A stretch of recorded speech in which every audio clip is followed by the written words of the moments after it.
Story 1. I was counseling a 13-year-old girl for anxiety, and she reported sexual abuse by her stepfather. I called her mother and told her I needed to contact Child Protective Services. It turned out that Child Protective Services was already aware. The first report of abuse was when the patient was about 7 years old. The mother had been aware of the abuse and had stayed with her husband. It was a complicated situation. I found myself judging her for not doing more to protect her daughter. Story 2. My professor once shared something a patient said that made her quit her job. I didn't rape my daughter. She liked it. The daughter was 6. She could not take it anymore. She worked in a rehabilitation center for people sentenced for serious crimes who were required to receive mental health treatment. It was an extremely difficult job, and this remark pushed her over the edge. Story 3. I work at a residential group home. We admitted a child about 4 months earlier. In a family session, they mentioned they had parasites, and I was stunned. The mother said our whole family has them, and we do not believe in getting rid of them because they are part of our biological ecosystem. We spent 3 weeks after that convincing the family this was an infectious disease. Concern, because other residents have fecal-eating behaviors and various other unsanitary issues that could cause unit spread. 3 weeks of education and planning, and worst of all, convincing the child and mother that their IQ would not drop if they agreed to eradicate the parasites.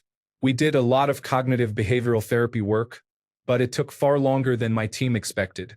Story 4. I once had a patient whose wife had shaken his baby to death.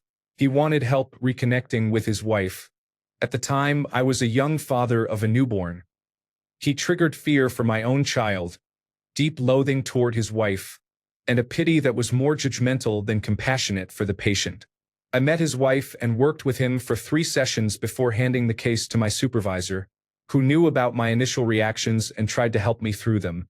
Unfortunately, the therapy became more about my feelings than his. I was new to the profession, and although such reactions are to be expected, I was still taken aback by my own responses. Story 5. I provide acute pediatric inpatient behavioral therapy. This has never happened with a child and never will.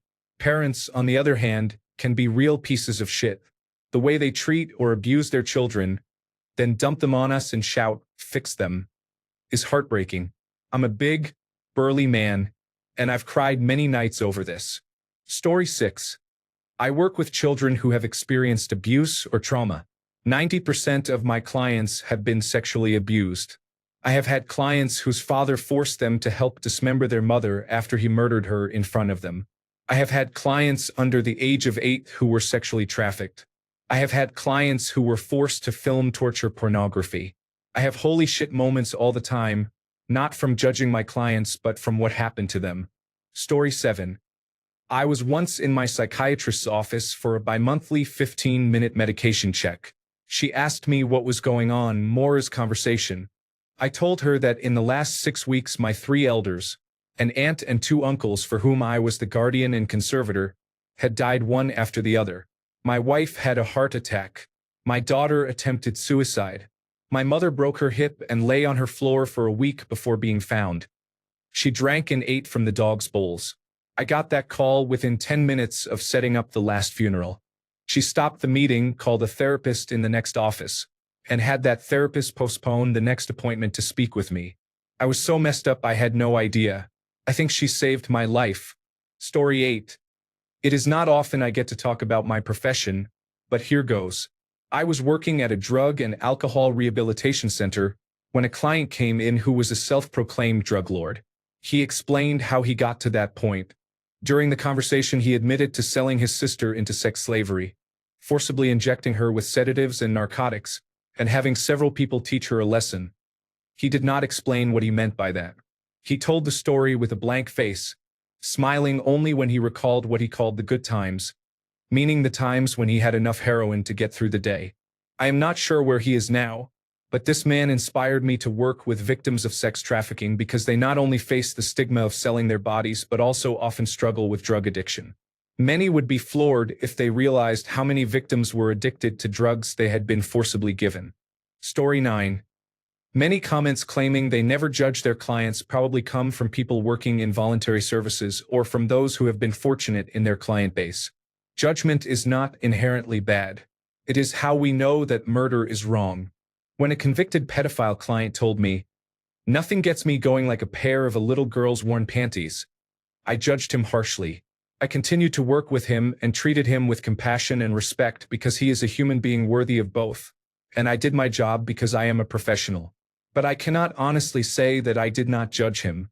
I judged that he should never be around children, that he was not yet ready for change, and that his access to his daughter should be closely supervised. Understanding your own inherent biases and how they influence your work is a very important part of training and practice. Story 10. Here is my most recent one.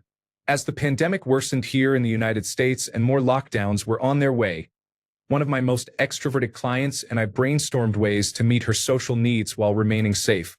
The following week, she canceled her session and told me that she had tested positive for coronavirus disease 2019 after attending an orgy, which was not one of our ideas. I let out the deepest, most defeated sigh after I hung up. Story 11. Many people discuss pedophilia as one of the hardest topics to avoid judging despite our training. I have not treated an identified pedophile, thankfully. I ran a men's anger management group, and some participants had done terrible things to women. For most, I found ways to like and admire their positive aspects, but there were two men I could never regard with unconditional positive regard. One rarely spoke in group, giving one-word answers and sometimes complaining about how unfair the system was to him. I worked hard to engage him and find connections, but he never opened up. He left the group after he strangled his girlfriend and went to jail. She survived, thankfully. The other regularly left early, arrived late, participated minimally, and likewise refused to open up honestly. He left early one time after we had agreed he would stay to the end and threatened me when I said he would not receive attendance credit required by the court. Later, I moved into the apartment below him without realizing it and heard him screaming at his girlfriend and breaking things while I called the police. I judged these men. They behaved reprehensibly. They may be redeemable, but redemption requires self-exploration, and both refused to do so. It is worth noting how differently I felt about them compared with many others in the group. Men I could help, admire, and respect despite their past behavior. Story 12. I joined a review of a secluded patient, and he threw a cup of urine and feces in my face when we opened the door. I tried to be objective about his experience, but I thought, what an awful person. I work in inpatient services, so it can be hard to challenge myself. Individuals with a diagnosis of personality disorder can do things that, in isolation, seem bratty or manipulative. Thinking about the experiences that shape them helps me clear my judgment and find compassion. It is harder when someone bites me or hits me with one of our detachable, anti-ligature curtain poles. Story 13. I work with youth and adolescents who have anxiety, trauma, or depression. Some of the kids I worked with had severe attachment issues. Regardless, I never thought I would have to seriously explain. 1. You cannot just buy a straitjacket for your child. 2. Feeding your child ultra-spicy ramen each night instead of the meal everyone else is eating is not formally defined as abuse, but you must understand the emotional harm this causes. 3. Your child is not trying to kill you because they stand in your doorway at night crying. That is likely because they are scared of traumatic nightmares but feel you will yell at them if they wake you. Thank you for your questions and support. This case helped shape my approach to therapy and highlighted the importance of healthy communication between parents and children. My number one tip: do not let someone else tell you how you feel or think. If someone says, "You are angry with me," ask yourself if you really are. If you are not actually angry, do not spend another second on it. Many kids and family members get hung up on trying to justify their actions according to someone else's perception. No, a straitjacket is not related to sexual orientation. Story 14. I am a therapist. I do not think I have ever judged clients. My job is to understand them and their experiences and help them make the improvements they are ready to make. I have, however, directly shared my thoughts about choices, especially choices parents make about their children. This can come across as judgment depending on the client's insecurity about the topic. For example, I told the parents of a child I was treating who had a severe mood disorder and who had made both suicidal and homicidal threats and attempts that it did not seem like a good idea to buy their child a gun, especially the week after the mother had spent the session expressing her fear that the child might kill her. Story 15. Clinical psychologist working primarily in forensic settings. This means my clients are usually involved in legal proceedings such as family court, juvenile court, criminal court, and so on. My job is to evaluate or provide treatment. I am not there to judge. That is the judge's job, but of course I have my thoughts. I am often struck by the justifications people make for unacceptable behavior. The one that irks me the most is when parents manipulate their child against the other parent. I have had to do therapy for a 5-year-old who said she did not want to see a parent because that parent had not paid child support. Excuse me, what 5-year-old knows about, understands, or needs to be worried about child support? Story 16. I was assigned to see the lead psychologist at the local hospital because I was severely depressed and had become suicidal. She rolled her eyes at me, told me to grow up, and said she could be seeing people who were actually about to kill themselves, not me since I was already working with the team. This sent me spinning. I bottled everything up, thinking I did not deserve help, and I ended up in hospital 2 years later after an attempt. When the hospital reviewed my records, they suddenly became very interested in any psychological experts I had previously spoken to. They informed those experts of the incident and asked if I knew the psychologist's name. I said I did not, only that they had a strong accent. The staff immediately looked as if they were about to burst into tears, apologized excessively, and told me the psychologist had been fired a year earlier. I have no idea how many people were affected by that psychologist. Story 17. Original poster. You mentioned you are getting ready to start therapy. I know we are different, but therapy was one of the best decisions I ever made for myself. It is good to have a neutral third-party weigh in on what troubles you. Remember, you do not have to continue with a therapist if you do not want to. Therapy, like other psychological treatments, often involves trial and error to find what works for each person. Also, you will get out of it what you put in, so be upfront, frank, and honest with your therapist. That will help them work with you to determine the best course of therapy. I wish you the best of luck. Story 18. When I was underage, I was caught with a drink on Bourbon Street and cited for minor in possession. I told my therapist that the police had caught me with a hand grenade in New Orleans. He did not realize that a hand grenade is a cocktail, and it was funny to watch him try to process that his patient might have just casually said he had been caught with an actual fragmentation grenade. He paused and said, "Where did you even find a grenade?" I realized the misunderstanding quickly and corrected him. For a moment he definitely thought, "Holy shit, how do I deal with this?" Story 19. I stopped seeing my last therapist because I made him cry uncontrollably. He could not hold it back. I felt guilty and will not see him again. I think he may have lost a child before. I described watching my aunt grieve over her son's body. I felt so much pain losing him, but I explained that watching my aunt was far worse. The details about her were what made him lose control. I could tell he was reliving something. Story 20. When you, as a therapist, get to that point, it is time to start thinking of referrals. Be genuine with your client and then refer out. You have to have unconditional positive regard, or you will never achieve therapeutic rapport.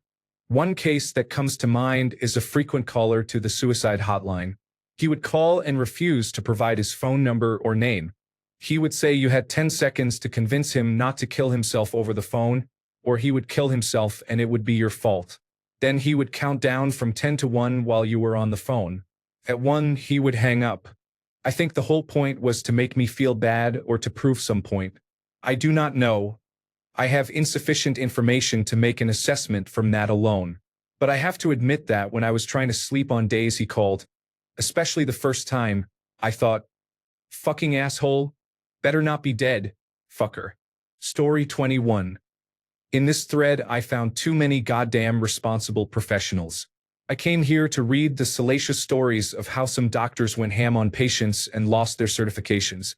Instead, I gained even more respect for the backbreaking, sometimes thankless work these individuals do every day, work I could never do consistently.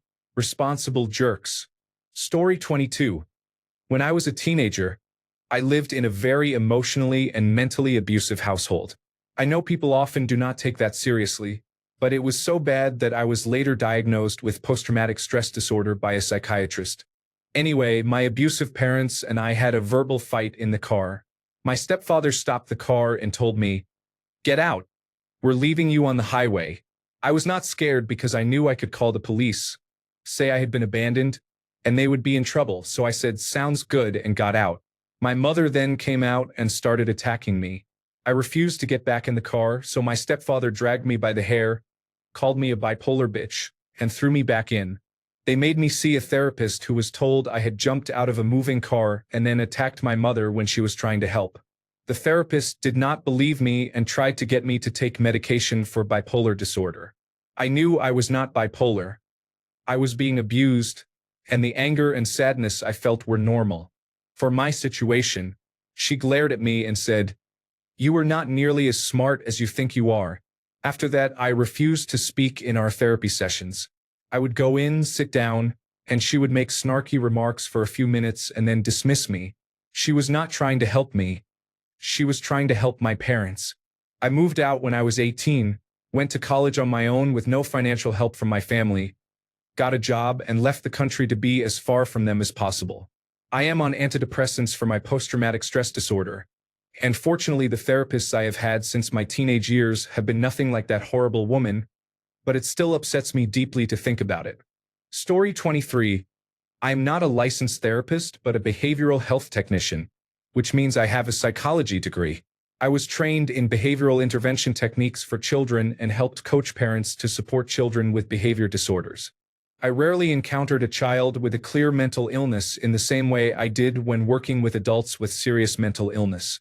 In many cases, they were visibly confused or lonely, because many parents were living in poverty.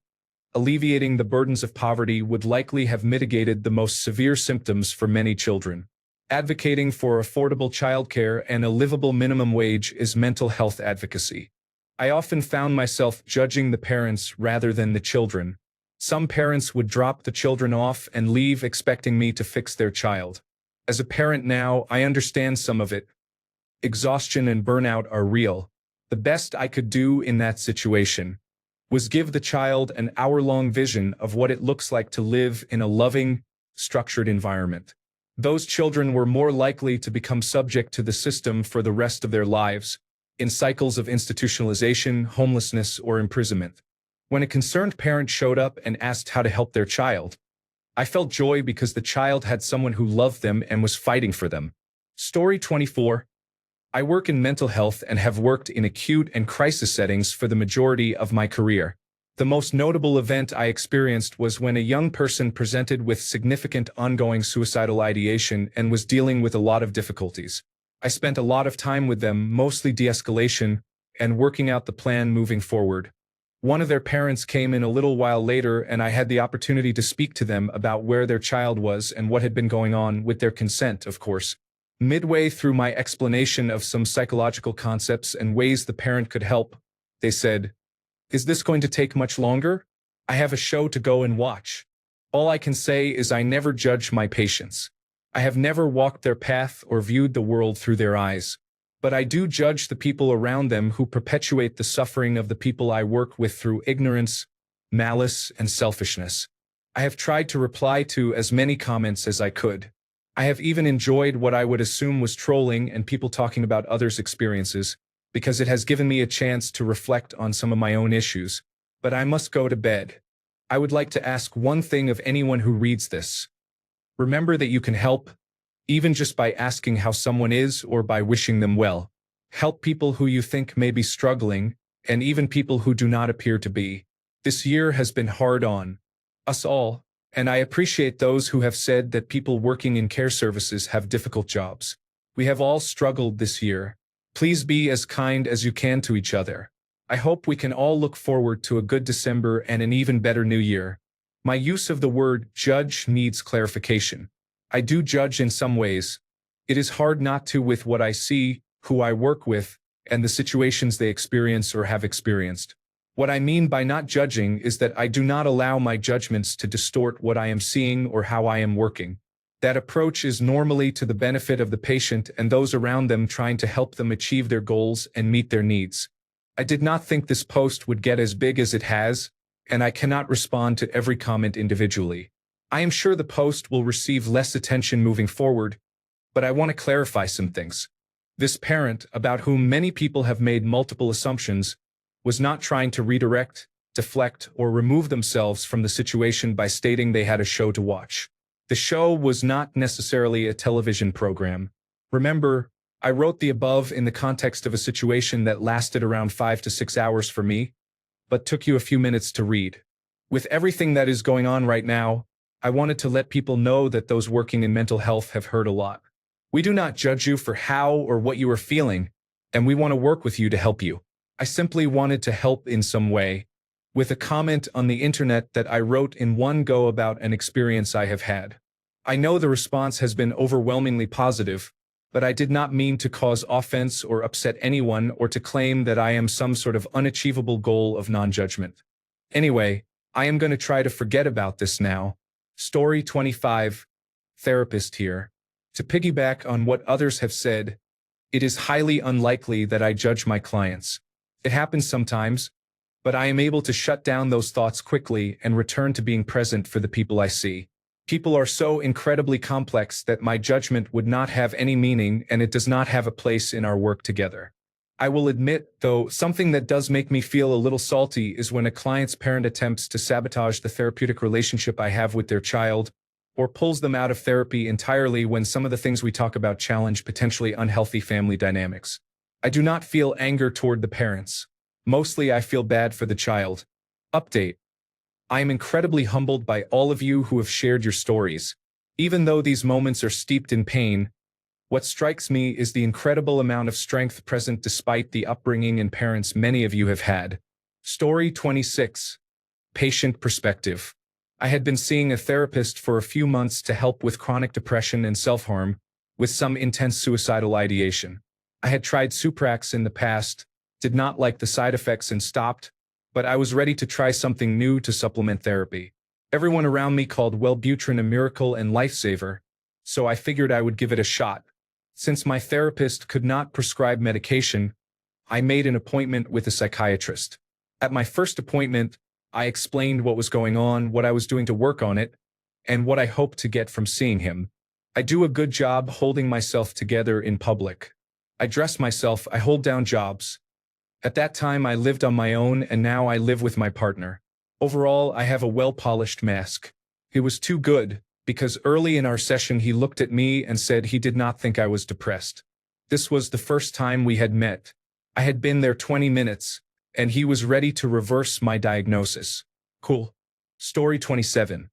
During my training I was asked, how would you feel if a client came to you and admitted they were a pedophile on the verge of committing seriously horrific acts? Could you see that person as another human being in need of help, or were your personal feelings about the abhorrent behavior too strong? This question led some people not to continue the course to the next level, but it illustrates the level of non-judgmental attitude required in this field. We all have personal feelings, of course, but these are discussed in supervision. Edit. Thank you for the awards. I am glad this has raised an interesting topic for discussion. I am enjoying reading the contributions, even though I do not have time to reply to each one. Personally, in this instance I remember the Gandhi quote, "Hate the sin, not the sinner." Story 28. I work in healthcare, and I have never heard a therapist, psychologist, or psychiatrist judge patients openly. Other nurses and doctors, on the other hand, were shocking. At some clinics I have worked in, the conversations in the break room and at the nurses' station astonished me. Story 29. I now work in the jail, and there are quite a few sex offenders in my program. I struggle with those who honestly believe their victims, some as young as 8, were in mutual, loving relationships with them. It is extremely difficult at times not to just say, "Dude, what the fuck?" Story 30. My mom was a psychologist. She passed away, and these two stories are decades old. 1. After 2 years of sessions, one woman still felt she could not accept her dog's failed ear surgery. Dogs need specific traits for dog shows. Hers had floppy ears when pointed ears were required. There was an underlying personality problem, but although she wanted to continue therapy, she refused to work, talk, or address anything else. 2. Parents of a troubled child turned out to be the problem themselves. They refused any kind of introspection and tried to convince everyone, Child Protective Services, the police, the psychologist, and the doctor, that the child was the problem. They insisted he was simply a kid, a teenager at that point, who was growing quickly and costing money to feed and clothe. He had smashed their television with an axe. It turned out they had not spoken to or paid attention to him in several years and spent almost all their free time watching television. The child had no other behavioral problems, did well in school, and was very calm. He had reached a point where he could not stand being ignored any longer and had what my mother called a fried green tomatoes moment. The parents dismissed their responsibility. The only problem they saw was the damaged television. The child became emancipated at 16 and moved out as soon as possible. My mother had a private practice and only expressed judgment when someone sought therapy but refused to do the work or participate in the process. Paying a therapist is not paying someone to agree with you. You need to show up and at least try. Story 31. I am a man. I was brutally raped multiple times between the ages of 7 and 10. My one and only attempt to get help from a therapist was one of the most awful experiences of my life. I sought help in my early 20s. When I first went in, I was asked what had happened. After explaining a basic outline of the abuse, I could already see that she was dismissive and did not seem to believe me. She then asked about my relationship status. At the time, I was in a long-term relationship with a woman who had 2 boys. Upon learning this, she immediately demanded the names and address of my girlfriend and the names of the children, and said she would contact social services to ensure that I was not abusing them. I cannot put into words how much that destroyed me mentally. She could see something in me that I could not see. She seemed certain I would be an abuser. I started to cry. She told me to pull myself together. I also cannot put into words the visceral hatred I have for pedophiles and rapists. If I could get away with murdering them, I would never inflict the nightmare I went through on any child. I got up and left. I came very close to the edge of suicide that day.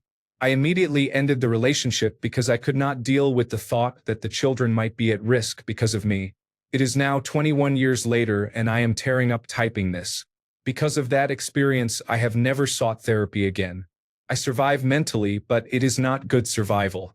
Edit. I am blown away by the strangers who are sending love and care. I am currently alone, in the dark, in tears, reading these replies. To answer a few questions, I am in the United Kingdom. I heard she was fired a few years later after a patient of hers committed suicide and mentioned her therapy in the note he left. I am in such a fragile, heavily medicated mental state that if I saw another therapist and got the same reaction, I know my mind would break and I would take my own life. Every day is a struggle to find reasons to stay alive. I am sure I have post-traumatic stress disorder because I feel the need to be armed with a knife constantly. Despite being a big man, 6'4" and 110 kilograms, I sleep with a knife under my pillow. I often wake up screaming, tend to be standoffish with everyone, deliberately keeping people at a distance. I know I am a broken person. I have even avoided relationships with women who have children because I do not want my mental state to affect those children. I have attempted suicide twice and both times I survived. I wish there were a pill or operation that could completely wipe out the past, even wipe me out, and let me wake up as a new person without depression, anxiety, fear, post-traumatic stress disorder, or crushing self-hatred. It would be nice to wake up one day and actually see some value in myself. I would love to be married and be a dad, but currently I cannot see or allow that to happen. I am too scared that my mental state would harm my wife and children's lives. Cannot allow that. Story 32. This is not a judgment. You can train your brain not to judge when you are seeking to understand and help. When you do those things, you cannot simultaneously judge. We could all use a little more of that in real life. I will share this. I feel concerned about a recent phenomenon among young people I worked with. Self-diagnosing, publicly sharing, and closely identifying with mental illness. As if the pendulum swung quickly from never share your feelings to oh my goodness, you are depressed? We all are. Life's challenges can be tough, and they do not need a scientific-sounding label to be valid and real. You are not your diagnosis. We can find validation and support in healthier ways. Thank you for the awards and for the thoughtful discussion. Story 33.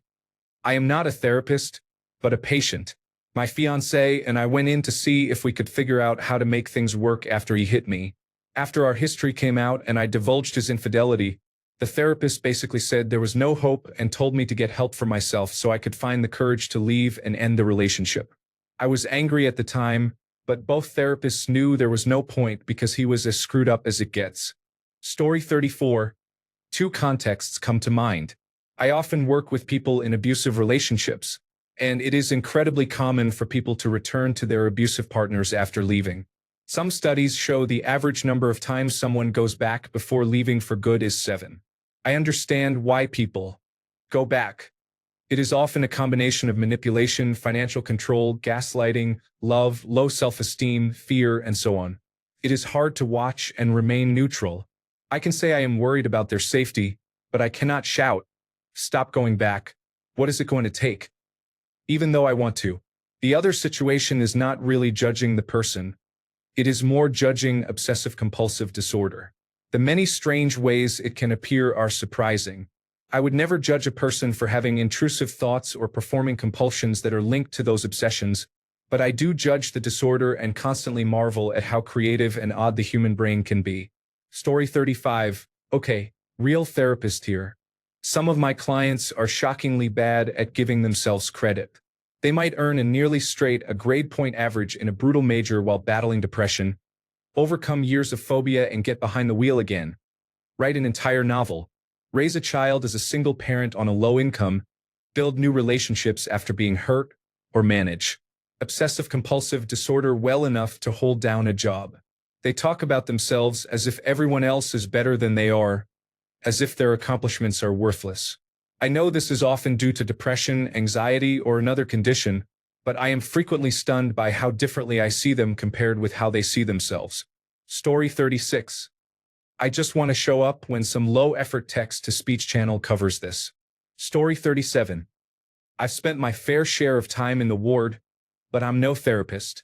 There is an understanding that we are all a little messed up in there, so we try not to judge each other. Most of us, anyway. But every once in a while you get people who are on a different level of crazy.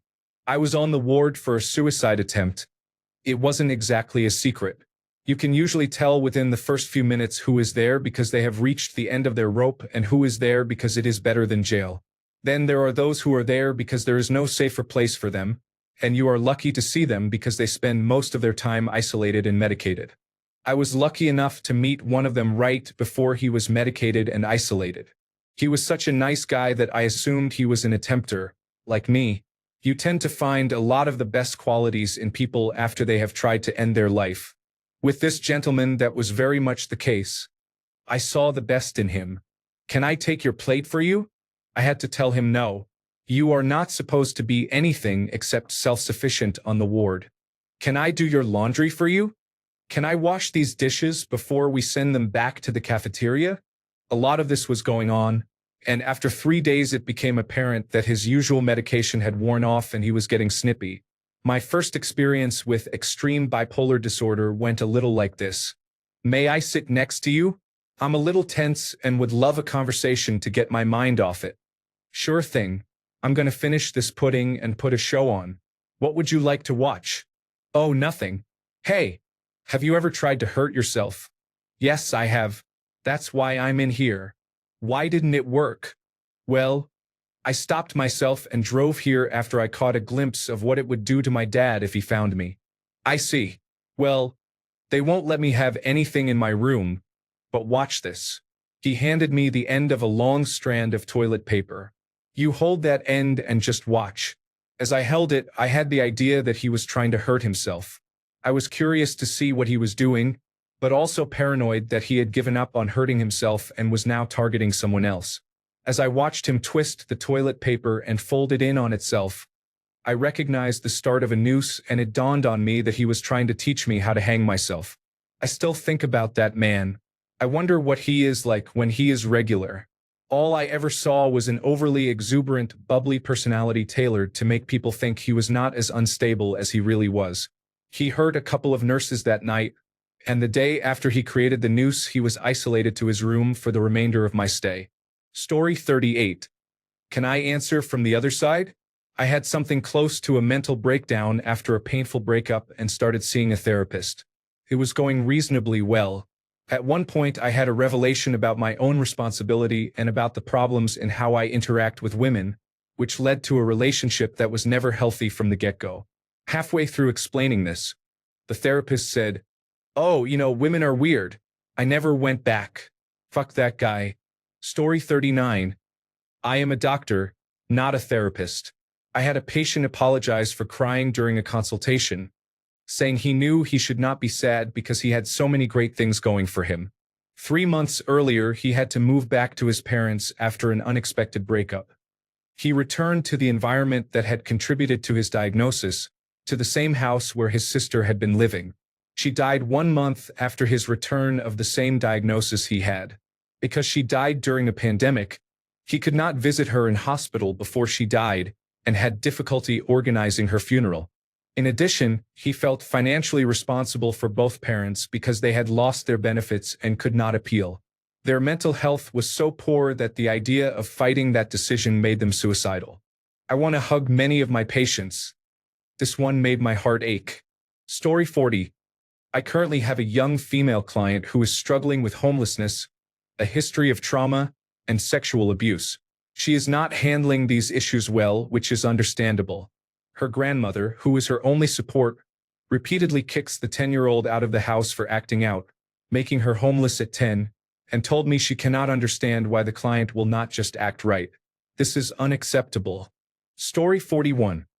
A teenage client was hearing voices telling him to hurt himself. He had multiple crisis calls and was admitted several times to crisis centers for observation until medication was prescribed and he began to show improvement. He began to disclose that he might be gay and was stressed because his father was old school, religious, and a pillar of the community. The young man was recommended for treatment and to begin inpatient care so he could acclimate to his medication and learn coping skills. His father pulled him out against medical advice and refused to allow him to continue medication. The father also discontinued his son's therapy in favor of a more religious approach. 3 months later, he died by suicide. When I see that father around, I want to hurt him. I wish I could. Story 42. I am not a therapist but was a patient after my mother passed away and needed someone to help me sort out everything I was experiencing in the wake of her death.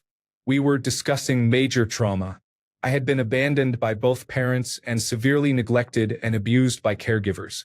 At one point, I looked up and saw my therapist put down her notepad and stare at me wide-eyed. I thought she was going to diagnose me or tell me I was crazy. After an awkward silence, she said, "You need to realize how special you are. You did it. You could have been a statistic, but you beat the odds. Do you mind if we dig back into your childhood? I want to see what you were thinking when all this was going on because it might help me with other patients." That was a remarkable moment for me. She told me I was not only normal but exceptional. We worked together using cognitive behavioral therapy for 8 months on my triggers and attachment issues, and she put me on a path to healing. I love her. She is an awesome person who found value in my damaged past and, in a way, allowed me to help others. Story 43. Licensed psychologist here. As many have said, judgments really are not part of the work if you have had good training and done the internal work on yourself as part of the process. That said, I do not think all therapists have done that, so do not be afraid to stop seeing one if you do not think it is a good fit. I often tell clients I see my role as a navigator while they are the captain. I have been hired to help plot a course from where they are to their goals. I know a lot about the waters and landscape, including psychology, human behavior, and habits, but I count on them to be the experts on the boat and crew, themselves, their lives, and their important relationships. I do not expect them to take every recommendation because they may know things I do not, and I respect that. My job is to help adjust the course as needed to avoid obstacles or to deal with them when they come up. It is not my job to tell them how to live, what to do, or to judge them when they make decisions, even if those decisions differ from something we discussed. It is their boat. I almost always add, though, that if I suggest many tools or courses and they take none but then complain about sailing in circles, that becomes a different conversation. It is still their choice, but I will call out concerns when I see them with the same respect used when addressing the captain. Even that conversation is without judgment. It is simply about naming a process you see occurring and seeking to understand what is getting in the way. Story 44. I am a licensed clinical psychologist. Much of my work with clients focuses specifically on how not to judge our performance as employees, our value as parents or partners, and our own self-worth. Honestly, my moments of realization have more to do with how pervasive our tendency to judge is. No matter how accomplished or resilient someone is, they have the capacity to judge themselves harshly, and often do. The funny thing is we often judge ourselves much more harshly than others. I am often amazed at how blind people can be to their achievements and strengths and how unkind they can be to themselves. My role in those scenarios is to help them see themselves with compassion and to treat themselves as they would a loved one. It is a simple but not easy task, and I love every minute of it. I doubt this response is what the original poster was looking to hear, but that is what comes to mind. Judgments are simple. Labels that mark a person, idea, or object as good or bad. They are ubiquitous and painfully easy to make. The problem is that we believe them. Judgments are just thoughts, and like all thoughts, they are not necessarily true. Helping people notice their judgments and either challenge them or let them go is a skill developed over a lifetime. Story 45. I'm a psychotherapist on an adult inpatient unit, so things rarely faze me. I choose inpatient work because the thought of seeing people for years at a time bores me. I've been kicked, spat on, and seen many nude patients, but I help pull people back from their darkest points. It's rewarding. My theory is that everyone has a story of how they got there, even a pedophile. That said, I had a patient who was having a consensual sexual relationship with her uncle. They were very wealthy, high society people. She went into great detail about the relationship. That one unsettled me. Story 46. It still hasn't happened. 25 years in. I don't judge while in session or when working with clients. I have worked with cases involving bestiality, incest, rape, murder, psychosis, delusions, narcissistic personality disorder, and borderline personality disorder. Edit. A letter. Story 47. I saw a new therapist who specializes in addiction. He knows how to read a patient and we laughed about it. I told him my typical alcohol intake and blood alcohol concentration, and he said, "How are you not dead? Results are pending. They are trying to avoid a liver biopsy if not necessary because it can have significant side effects." He looked at my charts and said, "You passed field sobriety tests with a blood alcohol concentration of 0.42. I don't know how I'm alive. It was not a proud time in my life." Story 48. Qualified mental health professional associate/clinical, soon to be licensed professional counselor resident. Trigger warning, sexual abuse. No offense to the original poster, but I wish the question had been, mental health professionals? What has surprised you the most about human behavior?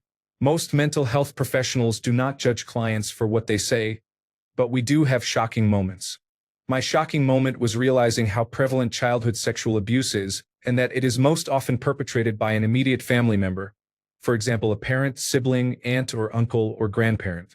So whenever I hear people say they do not believe someone's report of sexual abuse by a parent or grandparent because that does not happen, it greatly annoys me. Story 49. I am an actual licensed therapist. I agree with what someone else said. I never judge my clients. You are trained to switch that part of your thinking off. People who should enter this field tend to be open-minded. That being said, if some of my family or friends had made the choices clients have told me about, I would judge them because I am in a subjective role. As a therapist, your role is to remain objective. That is the reason people seek therapy. That does not mean I have not had moments when I think, wow, this is wild, but that is different from judgment. It is a strange and rewarding job. There is a difference between judging and expressing concern. Concern must be worded delicately so the person does not feel judged, because then you lose their trust and their willingness to be vulnerable. If you find yourself unable to stop judging a client and cannot resolve your own feelings, refer them to someone who can be more helpful. Story 50, Therapist here. I am a registered psychologist. Reflecting on our ethics, code of conduct, standards of practice, and moral compass is an important part of training and is done daily.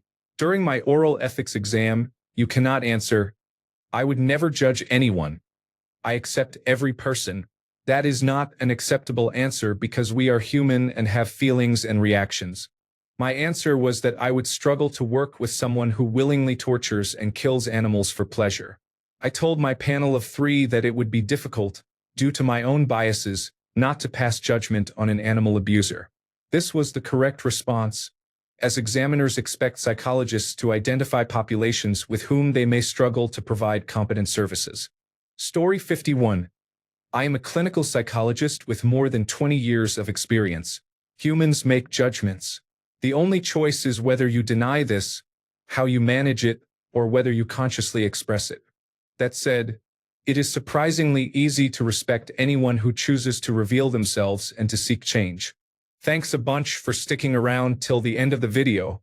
Remember to subscribe, and until next time, stay awesome and goodbye.